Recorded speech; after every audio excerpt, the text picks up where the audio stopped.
This story is titled, My Daughter Chose Her Rich Stepfather Over Me at 15. Now, at 25, she's broke alone and wants to reconcile after her stepfather did this to her. I, 50 male, need to get this off my chest, and honestly, I'm still struggling with whether I'm making the right call here.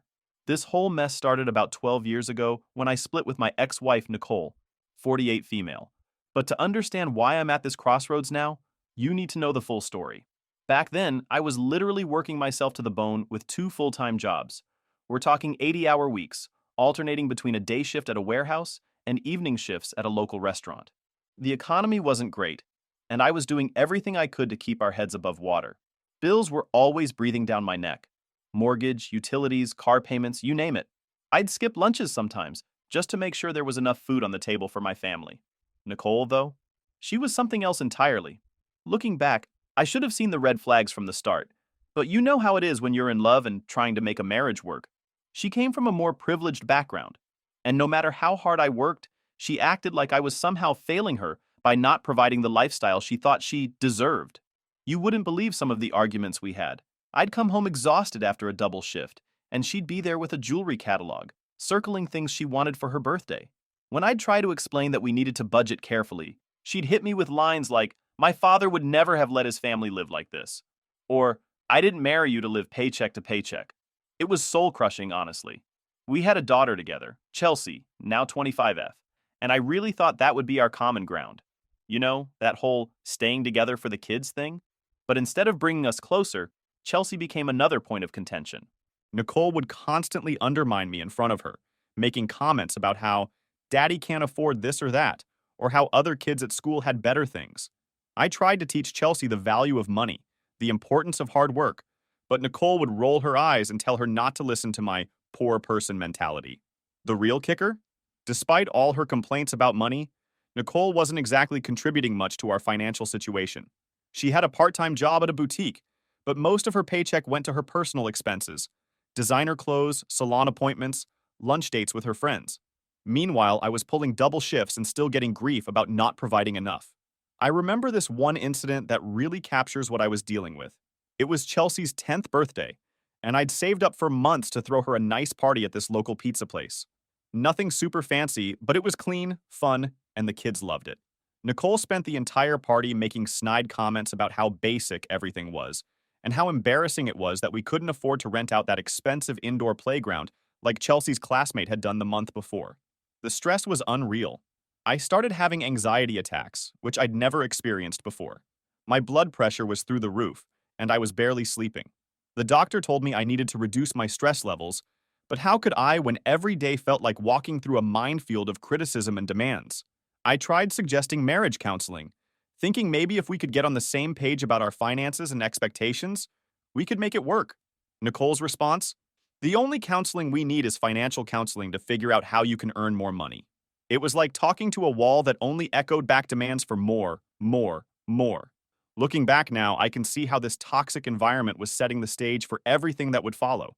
The constant pressure, the undermining, the materialistic values being instilled in Chelsea, it was like watching a train wreck in slow motion, but I was too caught up in trying to keep everything together to see where it was all heading. I guess what really gets me now, thinking back on all of this, is how I never felt like I was enough. No matter how many hours I worked, no matter how much I sacrificed, it was always painted as some kind of personal failing on my part.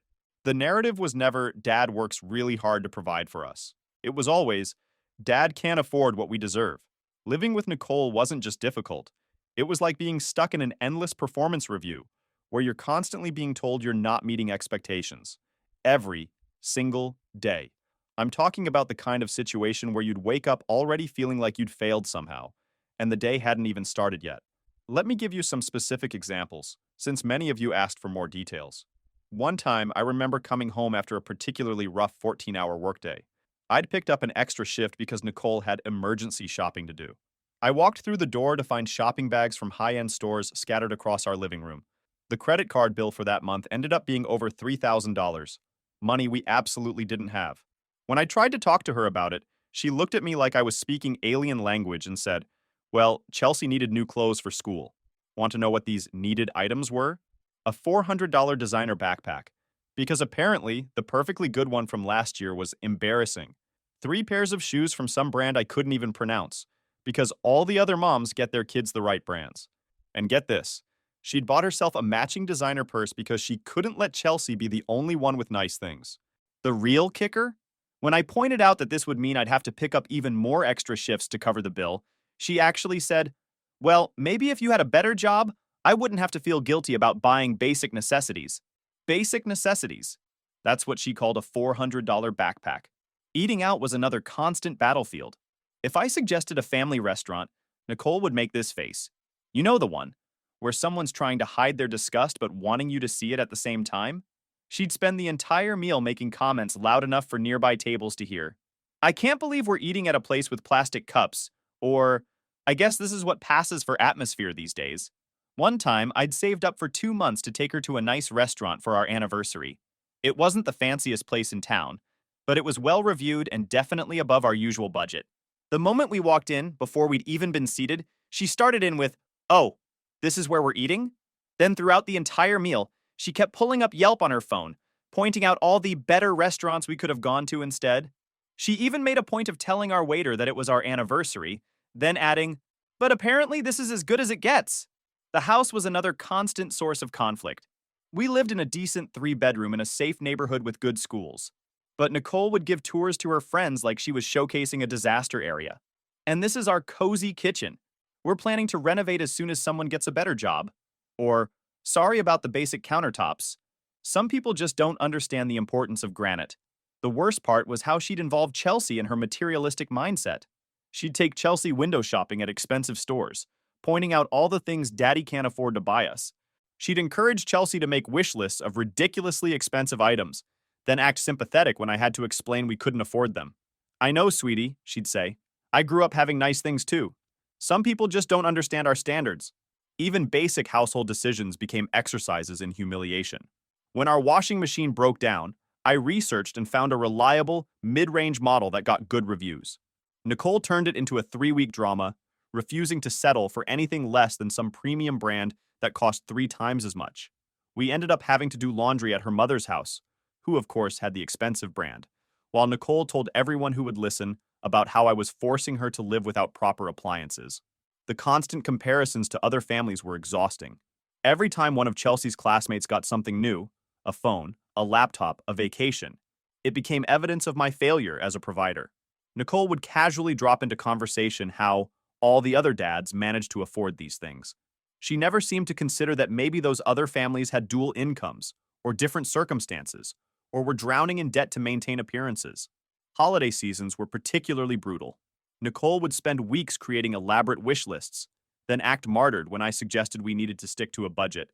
She'd tell Chelsea things like, "Well, honey, I guess we'll have to wait and see what Santa can afford this year," with this pointed look in my direction. One Christmas, she actually returned the thoughtful gifts I'd carefully chosen and saved for, declaring them not up to standard, and using the money to buy one expensive item instead. The thing that really gets me looking back is how she managed to make everything about status and appearance. Even family game nights or movies at home weren't immune. She'd spend the whole time on her phone, showing Chelsea pictures of what real families were doing with their evenings. The transformation in my daughter still haunts me. Chelsea, 15 female at the time, went from being this sweet kid who used to curl up next to me watching Star Wars and asking for piggyback rides, to someone I barely recognized. The change wasn't overnight. It was like watching a flower slowly close, one petal at a time, until there was nothing left of the relationship we once had. The divorce was finalized when Chelsea was 14, and that's when Nicole's new boyfriend, Steven, entered the picture. Now, let me paint you a picture of Steven, 42 million at the time. Imagine every stereotype of a midlife crisis wrapped in an expensive suit. The guy drove a bright red Ferrari, wore watches that cost more than my annual salary, and seemed to think throwing money around was a personality trait. I tried to keep things stable on my end. I had a modest 2-bedroom apartment in a decent area, close to Chelsea's school. Every other weekend, I'd plan activities I thought she'd enjoy. Movie marathons, trips to the science museum, she used to love space, cooking her favorite meals together. But increasingly, these weekends became torture sessions of comparison. "Dad, why can't we go to Paris like Mom and Steven?" she'd ask, not even looking up from her phone during the movie I'd specially picked for our night together. "This apartment is so basic. Steven's house has a pool and a home theater. Every sentence started with comparisons to Steven's lifestyle and ended with implications of my inadequacy. The real gut punch came during what I thought would be a special father-daughter day. I'd saved up for months to take her to this Broadway show she'd been talking about. The tickets weren't front row, I couldn't afford that, but they were decent seats. I was so excited to surprise her. Know what she did? She looked at the tickets and said, "Oh, we're sitting in the mezzanine? Steven always gets box seats."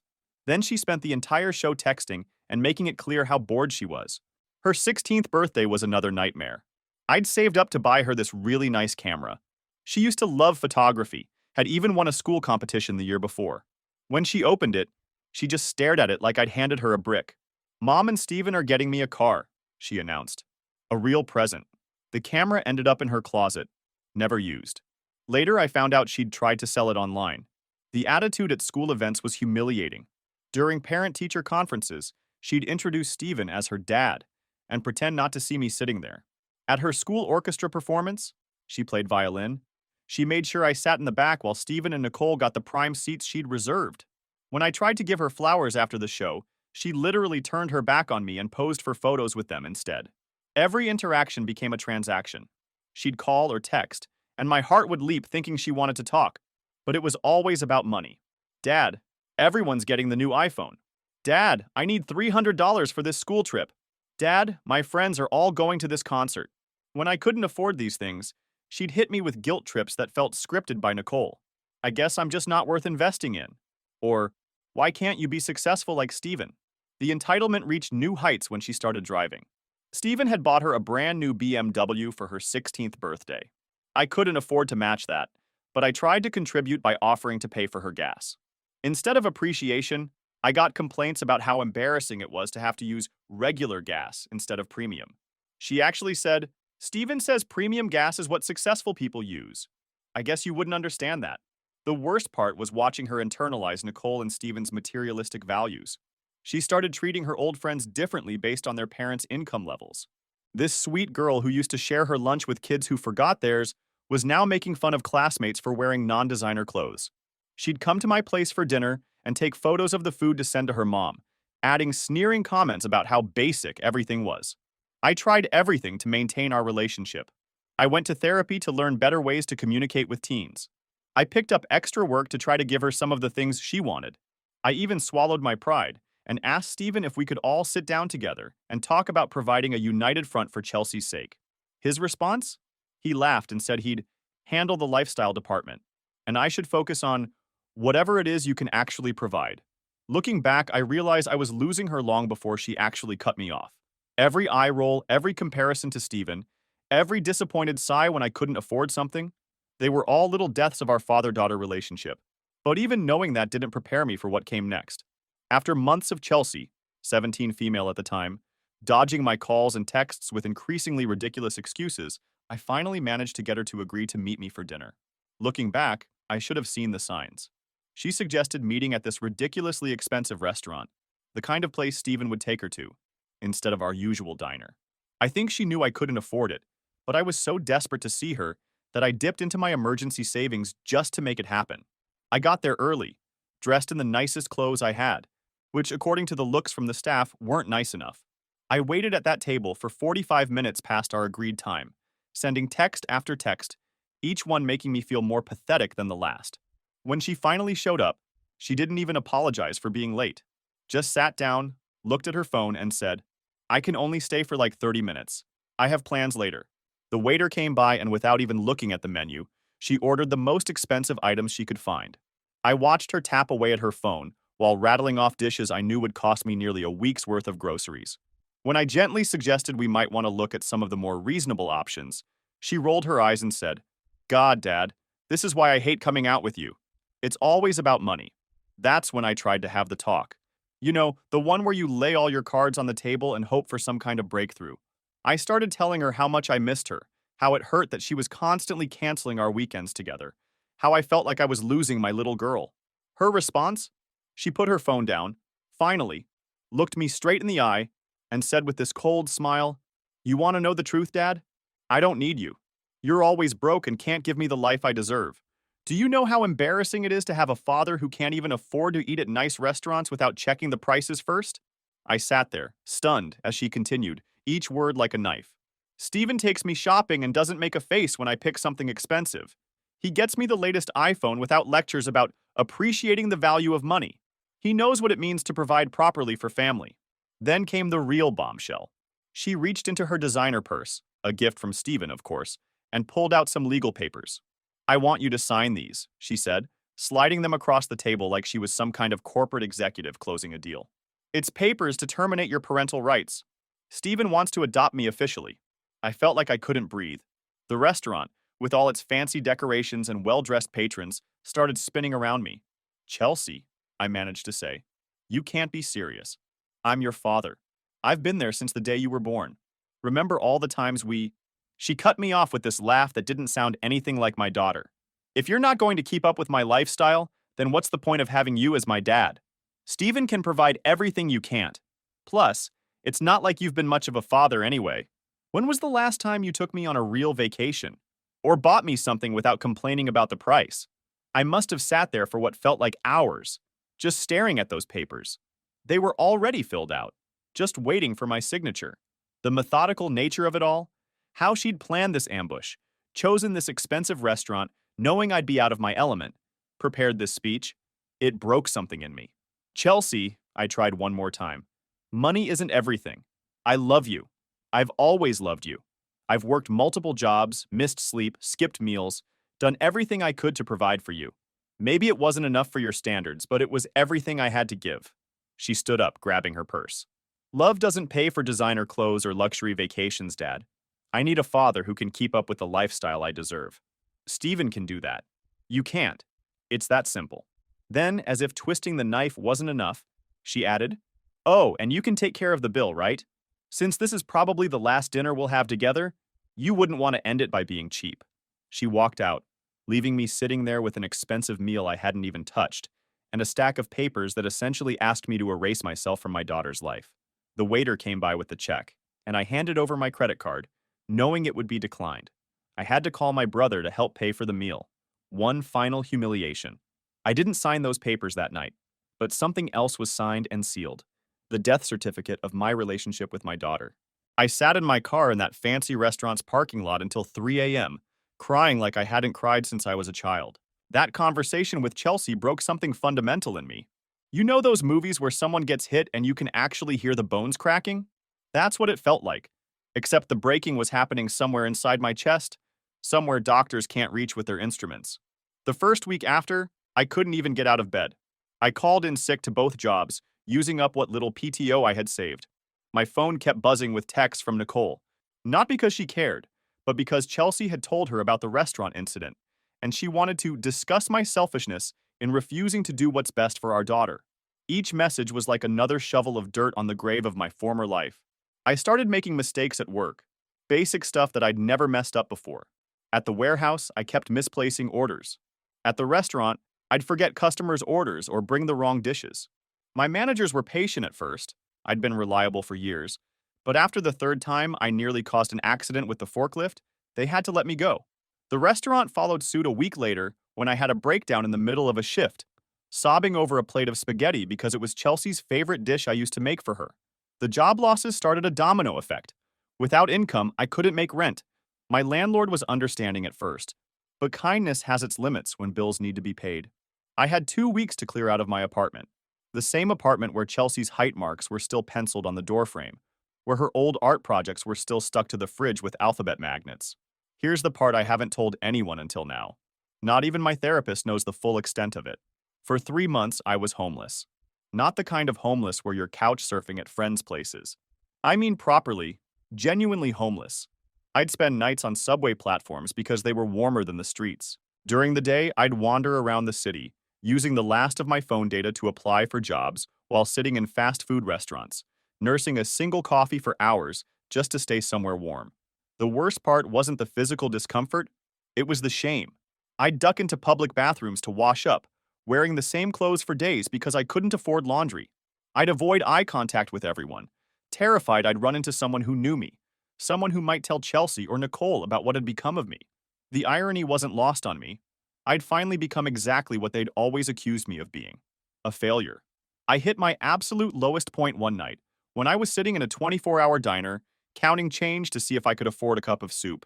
The TV was playing some entertainment news show, and there was Chelsea, my Chelsea, at some charity gala with Nicole and Steven.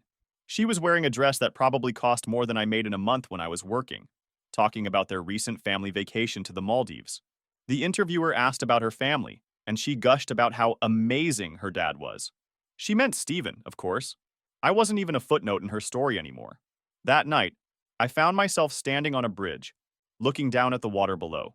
I'm not proud of where my mind went, but I need to be honest about how dark things got. What stopped me wasn't hope or courage. It was a random stranger who happened to be walking by. He was a maintenance worker, heading home from his night shift. He took one look at me and just knew. Instead of calling the police or trying to talk me down with platitudes, he just stood there and shared his sandwich with me. We didn't even talk much, but that simple act of human kindness saved my life that night. The next morning, I swallowed what was left of my pride and called my younger brother. He lived in another state, and we hadn't been close since I married Nicole. She'd always looked down on his blue-collar lifestyle. He didn't hesitate, just said, "I'm coming to get you," and drove 6 hours to pick me up. My brother let me crash in his basement, but more importantly, he helped me find a therapist who worked on a sliding scale. Those first few sessions, I couldn't even speak. I just sat there and cried. The therapist suggested I start journaling, which felt stupid at first, but it helped me start processing everything. I also started going to the gym with my brother, not because I cared about getting in shape, but because it was somewhere to go, something to do that didn't involve thinking about Chelsea. There's something therapeutic about lifting weights when you're carrying that much emotional baggage. Every rep felt like lifting another piece of my old life, examining it, and choosing whether to keep it or let it go. Recovery isn't a straight line. That's probably the most important thing I learned during this period. Some days you're taking steps forward, and others you're right back in that dark place, counting ceiling tiles in your brother's basement and wondering how your life ended up here. My brother, 44 male, was my saving grace during this time, though I didn't appreciate it enough at first. He'd wake me up every morning at 5 a.m. for the gym, even when I'd curse at him and try to pull the covers over my head. "The weights don't care about your problems," he'd say, "but they'll help you carry them." It became our routine: lift, shower, job hunt, therapy, repeat. The first real victory came 3 months into living with him. I landed a job at a logistics company. Nothing fancy, just entry-level work coordinating deliveries. The pay was modest, but it was steady, and more importantly, it was something I could build on. My boss, 52 million, was this gruff but decent guy who'd been through his own divorce hell. He saw something in me and started mentoring me in the business. That's when I met Rachel, 46 female. She wasn't some romantic comedy meet cute. She was the HR representative processing my benefits paperwork. I must have looked completely lost trying to figure out the insurance forms because she offered to help me during her lunch break. We got to talking, and it turned out she was also divorced with 2 kids. Here's the thing about Rachel that hit me hard. She didn't try to fix me. After Nicole's constant criticism and Chelsea's materialistic demands, Rachel's simple acceptance of who I was felt almost foreign. When I told her about my past, including the homeless period, which I was deeply ashamed of, she just listened. No judgment, no advice, just genuine empathy. Our first date was nothing fancy, just coffee at this little place near work. I was nervous about suggesting it, worried it wasn't upscale enough, but Rachel just smiled and said she loved their muffins. We sat there for hours, talking about everything and nothing. She told me about her kids, 14 male and 16 female, her own divorce struggles, her dreams of maybe going back to school someday. The relationship developed slowly, organically. We'd have lunch together at work, then occasional dinners. She invited me to her son's baseball games, and I helped her daughter with math homework. No pressure, no expectations, just 2 people healing together. But it wasn't all smooth sailing. I had massive trust issues and anxiety about money. The first time Rachel suggested splitting the bill on a date, I nearly had a panic attack. Years of Nicole's conditioning had me expecting judgment for not paying. Instead, Rachel just held my hand and said, "We're partners, not a balance sheet." 6 months into dating, Rachel's daughter Emma had a school dance. She needed help with her dress, and somehow I ended up being the one helping her budget and shop for it. The moment she asked my opinion on colors, I started crying in the middle of the store. Emma just hugged me and said, "It's okay to miss her, but we're here now." That's when I realized I was part of a family again, just in a different way. Rachel and I got married last year. It was a small ceremony in her brother's backyard. Her kids stood up with us. Emma as her maid of honor, Jake as my best man alongside my brother. We wrote our own vows, and one of the promises we made was to always be honest about our brokenness and to help each other heal. We bought a modest house together. Nothing fancy, but it's ours. The kids have their rooms, we have a small garden, and there's this weird creaky step that we keep saying we'll fix but never do. It's not perfect, but it's real.